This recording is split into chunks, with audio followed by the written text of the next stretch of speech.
Fox News alert, just moments from now, President Trump will meet with a group of senators, including several red state Democrats, who he hopes will support his Supreme Court pick and other agenda items. This a day after his choice for the nation's highest court, Judge Neil Gorsuch, called the president's recent criticism of the judiciary, quote, disheartening and demoralizing. This is Outnumbered. I'm Meghan McCain. Here today, Harris Faulkner, Sandra Smith, Fox News political and legal analyst Ebony Williams, and today's hashtag One Lucky Guy, Fox News roaming correspondent at large, veteran journalist Geraldo Rivera. Sir, you are outnumbered. I love it. On this very snowy day. Happy snow day. Yeah, really. You're just trumping through the snowdrifts? I would use that as a verb. That's interesting. And it's still coming down out there. A verb.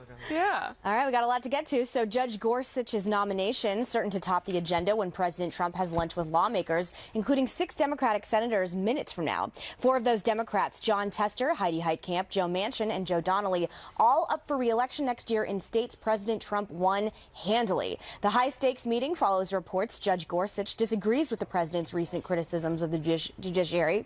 Those sentiments disclosed by Democratic Senator Richard Blumenthal, who met with him yesterday. My strong hope is that he will be more vehement publicly. He certainly expressed to me that he is disheartened by the demoralizing and abhorrent comments made by President Trump about the judiciary.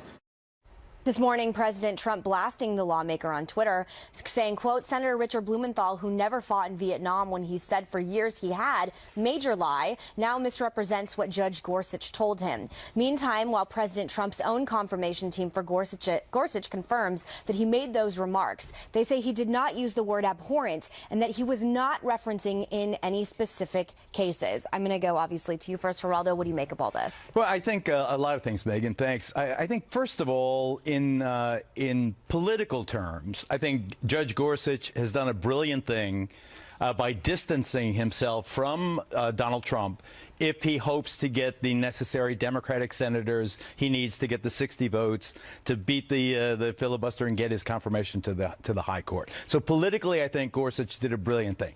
On the substantive side, it's like wah wah. It's a little whiny to me. Disillusioned, disheartened. I mean, my goodness, grow up. President Trump has a right to make a comment. And what I notice is, Megan, and it really is something that irks me because we have such short memories in the news business. I remember so specifically when the George W. Bush appointee stopped President Obama from expanding the DREAM Act. In other words, they were Republican attorneys general who asked that this federal judge in Texas stop this nationwide program to expand the DREAM Act, and the judge did. He stopped it. The Obama administration said, "Oh, the judicial activism. Oh, these right-wing judges are doing this and so forth." And now you're hearing the same language from exactly the other side when it comes to this case in the Ninth Circuit to stop the refugee ban for being withheld by this judge. I just think that grow up. People criticize the judiciary. It's not it's not going to change anybody. They're not going to be intimidated by it. And I think that way too much is being made about Donald Trump's comments. Well, certainly I agree, Geraldo, that Donald Trump is not the first president to criticize the judiciary. That there's definitely wide-standing precedent for that. But I think this is where Judge Gorsuch is coming from. Probably never in his life did he think that he would be working on behalf of Donald J. Trump, but he spent his life being a part of kind of the fraternity of the judiciary, right? And I think that means something to a lot of these judges. We've both appeared before lots of judges, worked with them, alongside them, and I think that they take it very seriously, kind of the camaraderie around it. And I believe the quote he gave to Republican Senator Ben Sasse, he said, an attack on any brothers or sisters of the robe is an attack on all judges. So politically, the authenticity of how much he believes that, I guess we'll never know. But I do agree with you politically. It's very good cop, bad cop, and I think it really endears him to the judiciary and certainly maybe to the Democrats he needs to get through. But if this is an effort of Judge Gorsuch to show his independence from the president, and we're all identifying that here on the couch, is this something that Democrats would actually buy? that this is really an independent judge. Hey, listen, I think Gorsuch isn't my first choice. Merrick Garland is my first choice for that job. But I think Gorsuch is the second most qualified candidate that I've heard of. And, you know, obviously his politics, if indeed he wants to undermine some aspects of Roe v. Wade, I have not seen that in his judicial track record yet. He seems a pretty traditional conservative guy. He's taking Antonin Scalia's seat, the most right-wing, anti-activist judge and originalist that you could find. So I think that Gorsuch may be the right guy. He may be the one guy who gets through relatively unscathed. I don't even think he'd really have to try this hard. I mean, I'm a little curious as to why he felt like he needed to weigh in, but he doesn't really have to try hard to get Democrats to like him. I mean, the former Solicitor General for Barack Obama, Kat Yall, said that he was very fair, he's conservative, he loved working with him on the lower court.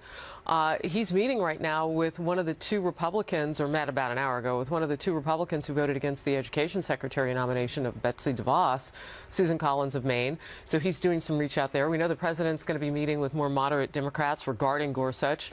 Many of them have had great things to say about him. I just would question him. Why would you weigh in politically at this point? What do you need to do that for? I obviously am only theorizing here, but his fear is spite.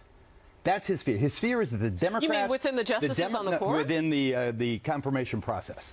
He's afraid that the Democrats, because Merrick Garland did not get a hearing, they are so angry at that. They think that the Republicans Is that why he met with Merrick Garland as his first meeting after the nomination? And that shows how slick he is. That shows that this guy knows the score. Let me jump in because we have some fresh reaction from Senator Blumenthal. Peter Doocy just spoke with him.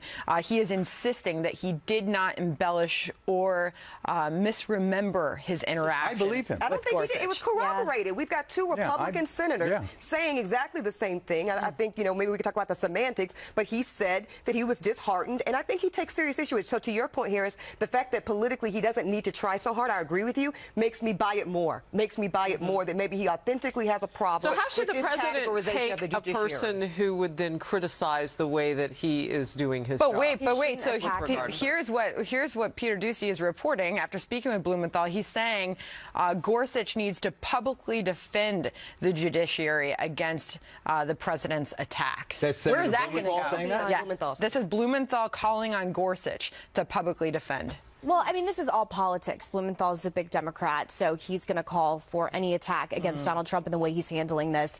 But I actually think, I don't even know, Gorsuch to me seems like, again, also just speculating, a very decent human being who's not very political. Very well liked. Very well liked, very great reputation, respected. So I think he's probably just speaking authentically from the heart. I would implore our president not to come out and attack him. It'll be a bad look for everyone all around. It will give Democrats more ammo. I'm actually fascinated. Joe Manchin, Joe Donnelly, Heidi Heitkamp, John Tester, all red state Democrats, one in Democratic state, or excuse me, Democrats who won in Republican states that Donald Trump won handily. Heidi Heitkamp in particular was speculated to join the administration from North Dakota, didn't end up doing it. What I want to know, these Democrats meeting with President Trump, are they going to be eviscerated by people like Elizabeth Warren, Bernie Sanders, trying to reach out and put an olive branch to our president? Are these the sacrificial lambs for the left right now? I think they will be when that meeting takes place. Right? These are all great questions to see what happens after. I mean, but to talk about evisceration, I mean, Donald Trump, what he did to Blumenthal, bringing up his Vietnam record, I think that those kinds of things are petty. And also, people who haven't served in general shouldn't talk about other people, not, like, 100%. I totally agree with that.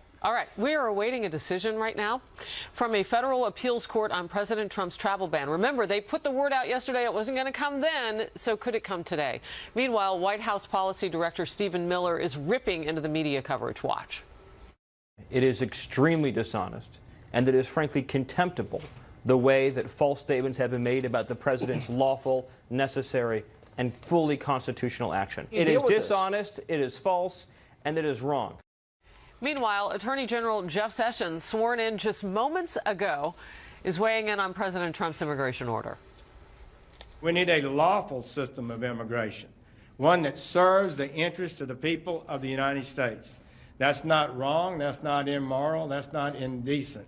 We admit 1 million people a year plus who lawfully, and we need to end this lawlessness that threatens the public safety, pulls down wages of working Americans. So yesterday, and really the better part of this week, we have seen the Associated Press, the Wall Street Journal, and others come out and say, not in defense of anyone, but just pointing out the facts that there have been people arrested, people coming into this country from those 7 countries. Because very early on, the 7 countries that the president had put as part of his travel ban, that was criticized, saying, oh, well, we never see suspected terrorists coming from there. So I first want to get your thoughts on that. On what aspect? If you're asking me whether or not this, or even if that matters, if this one federal judge has the right to temporarily stop the president from imposing this refugee ban, my thought is that has to be litigated. For example, there is no doubt but that the president has the authority by statute. There is a law that says he can stop anybody he damn wants to. It's totally his call, except if he's trying to get around the First Amendment of the United States Constitution. That is, the law is subordinate to the Constitution. If they're trying to do a Muslim ban and disguise it as a regional ban, but that is wouldn't you agree, Harris, that that's a question of fact? Is it, or did they really try, as Giuliani said, wink, wink, we're going to try to, we'll really want to keep the Muslims out, the extremists out? Its spokespeople and others who talk on behalf of the administration, whether or not they're appointed to or not, their argument to that is just simply, then there would be other majority Muslim countries that would be on the list. So say you. What I say is this is all a question that somebody has to determine what's true and what's not true. But why is that if it's within the power of the president? Here's the issue. This is a temporary restraining order. In other words, as George just said, it's hold a it a second. On a pause. Hold it a second. We're gonna try and figure this out. Right. The president is appealing that temporary ban. Right. The government has not yet provided compelling evidence that this temporary pause is irreparably harming the federal government. The states, on the other hand, who are suing the federal government, are saying, wait a second, we've got students who can't get back to their state universities, we've got couples that are broken up, we've got little children waiting to get to their parents. But that goes back to the point of how much has the media confused a lot of this? Yes. Because the coverage has not exactly been honest and fair. Well, I agree with that too, but I think that it is clear the president of the United States is not as popular with the media as he is with 52 or 3% of the American people. Well, I don't think that that's fair. You don't think that we're capable of doing our jobs? All right, I'm going to move on to you, our other attorney on the couch. Yeah. So in my interviewing this week, I have found out that in addition to the colleges, there's some budgetary issues that these states, particularly Washington, are trying to show that are how they're being harmed. Financial harm, yes. Right, but we're looking for human harm, aren't we? When you talk the First Amendment, isn't that what you're talking about? Not necessarily, Harris. Yeah, I mean, as Geraldo accurately points out, it's really several elements that are being evaluated. And ultimately, this issue of whether or not the travel ban at its core is truly inroads to a Muslim ban, and is it an inroads to a First Amendment violation, that is being factually determined. Unfortunately, I think President Trump's own words and those of his surrogates might be their own worst enemy around this issue. I think, unfortunately, some things on the campaign trail and things were said are causing legitimate speculation as to the true nature. To the election. Yes, absolutely. And we heard that, anyone listening to the arguments, that is what these states' attorneys argued. What is the true nature of this ban? Is it simply around national security interests as being presented now, or is it, a shield, if you will? So the litmus test has to be based on what he previously said? It's all of it. How would you ever discover intent? It's in its totality of its circumstances, and ultimately the judges around this, Harris, will be determining what the intention is. How long do you think this is going to take? I think you get a judgment on the restraining order maybe by today. And I think 2-1 it will be upheld. Can I add that I think it will be upheld, although I think it could be narrowed, only because I heard a lot of language around long-term permanent residents. They seem to really prefer that categorization, and perhaps they give them special treatment. All right. Wow. Of the office upon which I am about to enter. Of the office upon which I am about to enter. So help me God. So help me God.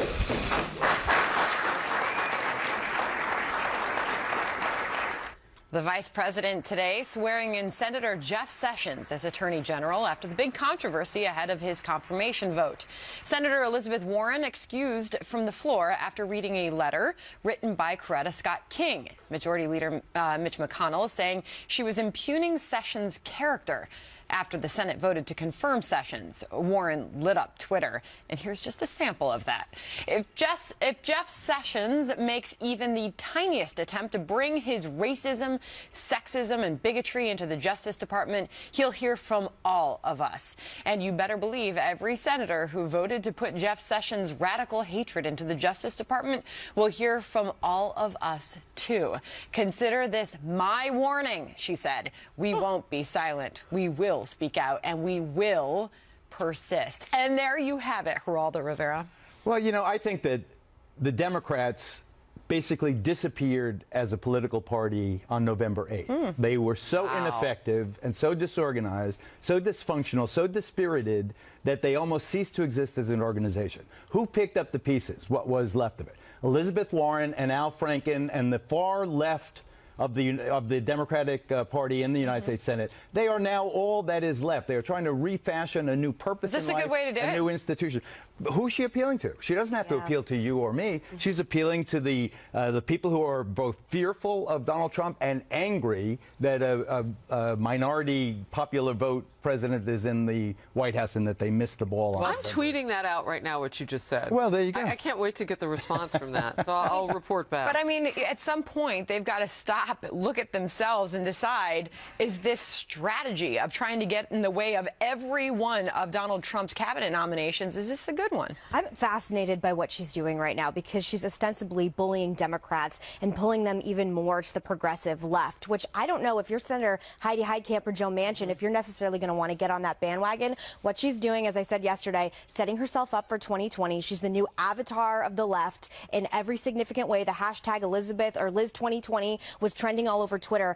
Interesting thing, when I said this is all about publicity and money, her book deal was announced this week with the title, This Fight is Our Fight, The Battle to Save America's Middle Class. She went on Rachel Maddow last night. All this is about is clicks, hashtags, publicity, and getting money for her book and taking the Democratic Party even further to the left. So that's it. Ebony, I want to bring you in on this Washington Times op-ed, which speaks to the resistance by Elizabeth Warren and other Democrats that is worrying the party. Ms. Warren's ultra-liberal politics are going to be a hard sell in states like North Dakota. In fact, 5 Democratic senators are up for re-election in traditional red states in 2018. Democrats are going to have to decide whether they want to defend those seats or sacrifice them in the name of the resistance, which Ms. Warren clearly thinks she's heading. Ebony? Yeah, look, the Democratic Party is going to have to make a decision around what their identity is going forward. Many people think that, you know, working with President Trump is going to come at a huge consequence. I think Elizabeth Warren, what she's doing here could be effective. I'm going to tell you why. Something that Mitch McConnell said, she was warned, she was given an explanation, nevertheless, she persisted. She is using his own words against him. That became a huge trending meme on Instagram yesterday. You've got tons of, you know, kind of feminist, iconic What's a women. meme? A meme? It's Geraldo. I don't know what a meme is. I always see it. And that quote is like plastered on her. So what that's doing, to Geraldo's point, many people are very delighted with the actions of President Trump. The other half are horrified and sick to their stomach. So to those people, they are maybe impassioned by this type of language. Can I tell you, Wendy Davis was a big hashtag. She was a big liberal left icon. She ended up losing historically. But she was in Texas. But I have yet to see evidence that these marches, these memes, these hashtag revolutions online translate in any significant way to actual fair point. The middle of the country. And that's why I say it's going to be a risk. And so I'm not saying it's a surefire method, but I do think that probably this is as best of an avenue to get people engaged and turn out places where they failed to do so in November. Can I ask you this question, though? And you two often talk about your differences on feminism. Yes. How does this help the woman's cause? And I mean the woman like all of us, like one singular woman. How does this help the woman's cause when you have her kind of, and she did this on the first night, kind of alluding to the fact that she was shut down and others who defended her, she was shut down based on the fact that she was a woman? I'll tell you this, there were 4 Democratic male senators who were eventually able to read the letter from Coretta Scott King. Now, there's a difference there. Elizabeth Warren inserted some of her personal viewpoints, and that's why McConnell was able to, you know, insert that rule. But that is the messaging. If you don't know anything about that nuance, Harrison, you're just a young woman watching this, optically, you see men doing something that Elizabeth Warren wasn't able to do. Well, the other and that's nuance the that people need to know about is that she broke a rule, Rule 19. That's what I'm saying. Yeah, but if you don't know the rules, then it looks bad. Rule schmool. We've got to. I mean, I saw what's his name, Ted Cruz, called Mitch McConnell a liar on the Senate. I didn't hear anybody imposing any rules. You know, it's just she's just doing it to sell books and to try and get elected president. They're going to fight. They're going to be a street fight, a knife fight. We are hearing from top military officials about what they say is the insidious decline of our armed forces.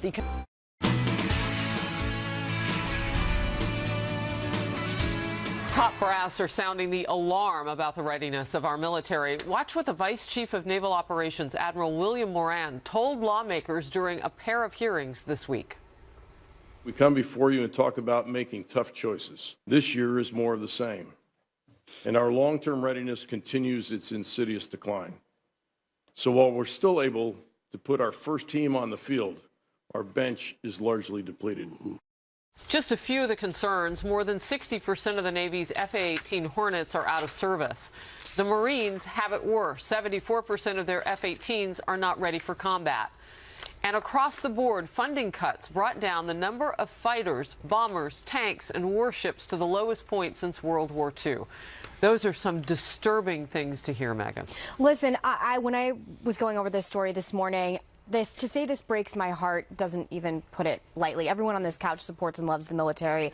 And my biggest ideological problem with non-interventionists and Democrats have been for a long time is that when you broadcast to our enemies, you can do whatever you want to us at any given time, and our military probably won't react, and we probably won't do anything to stop you.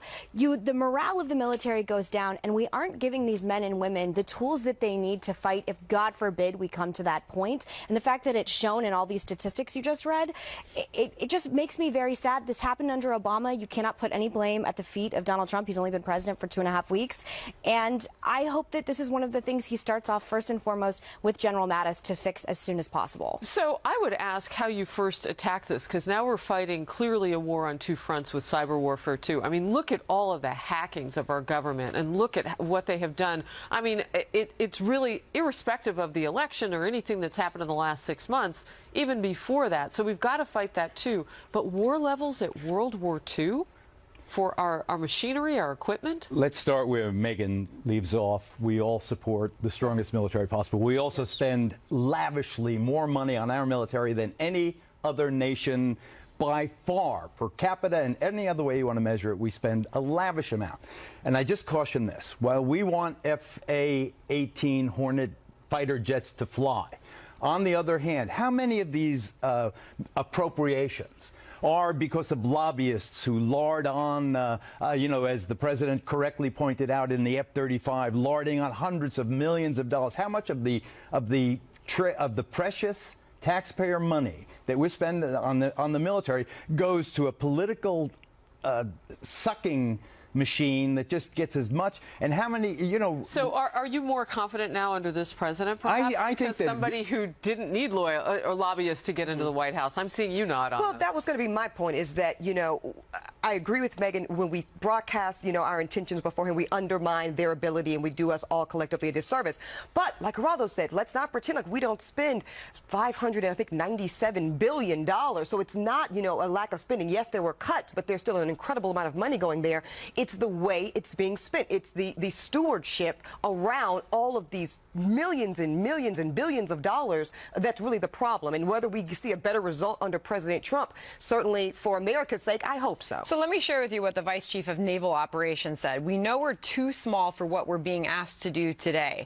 A smaller fleet operating at the same pace is wearing out faster. Work has increased, and we're asking an awful lot of our sailors and Navy civilians to fix it. There's a huge problem there. Don't you think it is I'm sorry, I'm going to cut you off. I'll let you go wherever you were going to go, Geraldo. No, I have no real idea. I know that sequestration, this mandatory limiting of budget increases, has impacted the military, maybe disproportionately. I don't know that. But having been on 22 major combat assignments in Afghanistan and Iraq, I saw an awful lot of money being, for instance, I was on the last convoy out of Iraq. We thought it was the last combat convoy in 2011. When I looked in the rearview mirror, we had 1,000 Ford F-150 pickup trucks that we left behind. that all of the civilians climbed over the fence and they took. I mean, there is amazing wastage. I'm sorry. I think that President Trump, because he knows business, he could look at the Boeing deal, and Boeing is saying patriotic. We got to do for America and everything. It's really for Boeing. It's not for America. But think of the people who were running this. Again, you have a president who, in my opinion, wasn't totally committed. It's a fact. He pulled us out of Iraq and Afghanistan, so he wasn't committed to giving us the most robust military possible. Donald Trump is first and foremost a businessman, and if he can cut some of this fat, as you're saying, fantastic. But I also think there is a moral issue here. Excuse me, the fact that you're not supporting our troops, you're not supporting the military, of course they're not going to care what happens. So there are political implications with this as well. We got to move on. All right, House Democrats hold their winter retreat this week, and with next year's midterms looming, the party faces a growing rift over how to deal with President Trump for the next 4 years. Some say go after him hard and all the time. Others saying that could be political suicide. House Minority Whip Steny Hoyer telling Politico, quote, opposition for opposition's sake, even if we think the policies proposed are good for the American people, I think the public would not think that's our responsibility or duty. But caucus chairman Joe Crowley, a vocal critic of the president, says while he does not want the party to get, quote, dragged into the pettiness of Trump, he says what our caucus needs to know is that their leadership has backbone. If the new president wants to mix it up, well, we'll go there. Okay, I'm going to go to you first, Ebony. Do you go nuclear on Donald Trump, or do you try and work for him? I think the smart thing is there's more than one way to skin a cat, right? I think if the Democrats are really going to be smart and strategic here, they play both sides. I think they let people that are in states where the cooperation with the president around things like infrastructure, maybe some pharmaceutical sales issues, things where there's common political ground, let them work with him and get results that will bode well for them politically and ultimately for the party. Now, for the super left side of the party, the Liz Warrens, the Al Frankens, the Bernie Sanders, let them be nuclear. Let them be the almost moral opposition of Donald Trump, and let both of those, understand that they're working hand in hand, and let the party do what's for the best interest of those within the party. Yeah, what do you think? Don't tie their hands like that. I think that we have very short and selective memories. How many times did we vote to repeal and replace Obamacare? How many votes were there? 40, 50? Yeah. I mean, please, now the Republicans are saying, oh, the Democrats should cooperate. Baloney. This is a fight.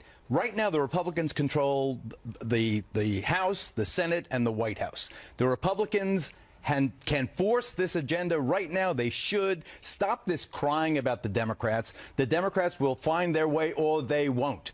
But right now, the Republicans have a mandate. Stop looking to the Democrats. Let them be their own anarchistic selves. Focus on the president's agenda. Get through what you can get through. You've got a majority in the Senate. You've got a majority in the House of Representatives. Shame on you if you can't get your stuff passed. Harris, it may be as simple as it's just a fractured party, much like the Republican Party still is. Well, so it's interesting what Geraldo is saying, because I would have thought you would have probably championed more bipartisanship, particularly with what's going on at the White House the older today, I get, the more realistic. Ahead of the Judge Neil Gorsuch's potential confirmation, at least confirmation hearing, the president meeting with those more moderate Democrats to try to bring them on board. Like to get those votes, Republicans would, so they wouldn't have to use the nuclear option. But we'll have to see what happens. I would have thought you went there. But what you're saying is astute, because there is nothing you can do about the Democratic Party right now to get along with them, because they can't get along with themselves. And I think it is so optimistic of you to think that the far left people would actually just kind of sit in their seats. If they're smart, Harris, what they're going to say is our party is on the brink of irrelevancy, as Geraldo completely but the votes were going, even though they were quashed, the votes were going to that far left. So they need more than just a seat. They need a throne inside that party if they want to try to get votes. Get there if they undermine the moderate part of their party that at least has some presence. You know what I'm saying? If you force them to do what they're asking, they will then relinquish their presence, and then where does that leave the party? So Politico reports that some Democrats are working quietly to set up meetings with the White House on areas where they might share common ground, like bringing down the cost of prescription drugs. Why does it have to be quiet? Right. So because Elizabeth Warren will go nuclear, because she'll turn it into a meme on Twitter. Because she'll put baby in a corner. 100%. Can't put California taxpayers now shelling out $25,000 a month for former U.S. Attorney General Eric Holder to help fight President Trump's agenda in the state. That, according to a contract obtained by a conservative watchdog group. It shows Holder will work 40 hours a month to assist the California legislature with legal challenges over everything from immigration to health care to environmental policies. Judicial Watch calling the deal crony corruption, while a GOP assemblyman claims the contract is illegal and violates the state constitution. There was no immediate comment from Holder's law firm. What do you make of it, Geraldo? Well, all I know is that works out to $625 an hour, and I pay more than that to my litigators if I'm in court. So I don't think that the price is, Judicial Watch is exaggerating. Eric Holder is an excellent attorney. And this is, this wasn't the topic, but more broadly, what does this tell us? That is going to be the front line in the political wars of America. It's going to be fought out in the courts. It's going to be about sanctuary cities. Yeah. It's going to be about refugee bans. It's going to be about whether a wall can be put on the southern border when it goes through private property. It's going to be court. The ACLU is now getting record donations. I guess where one gets confused is you think that you're supposed to do what's best for your state.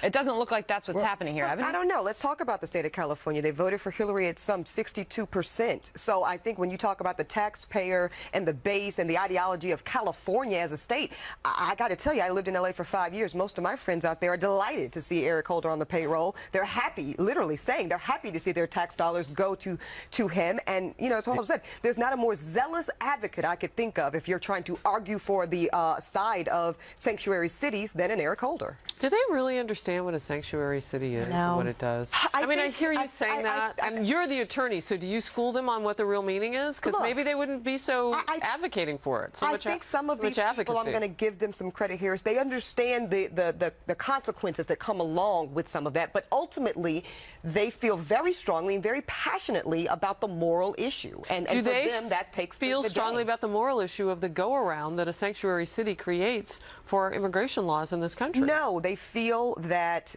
the alternative is something that they cannot get on board with. So, Megan, here's what Eric Holder, how he explains what he's being asked to do. I'm just here to assist these gentlemen and the people who they serve within in trying to protect the interests of the people of California. It is a lot of money, $25,000 a month. I would be certainly angry if I lived in California, but I'm a Republican. Ebony and I both lived in California around the same time. It's socialist country. This is probably the type of thing that people would like. I mean, that is no joke. I'm not kidding. At least Los Angeles, where I lived, was. So I don't think California taxpayers will care. Yeah, they'll probably think San Jose, Santa Barbara, that's right. Oh, yes, you did as well. But they'll probably think that they are hashtag the resistance, which is apparently the hashtag against Donald Trump right now. So they'll be all for it. Yeah, I don't think Californians are going to care. And did you hear the argument? I'm sorry. I want to ask you just a real quick question.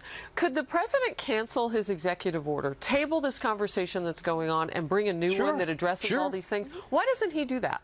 I think that he's already modified it verbally. I have absolutely no doubt. There is no doubt he could take this piece of paper with the executive order and go, here's the new executive order. There's no doubt that he could do that. There's no doubt, and he should do that. Because and I also want to say you are so kind. You have a kindness that is rare in the news business. Are you?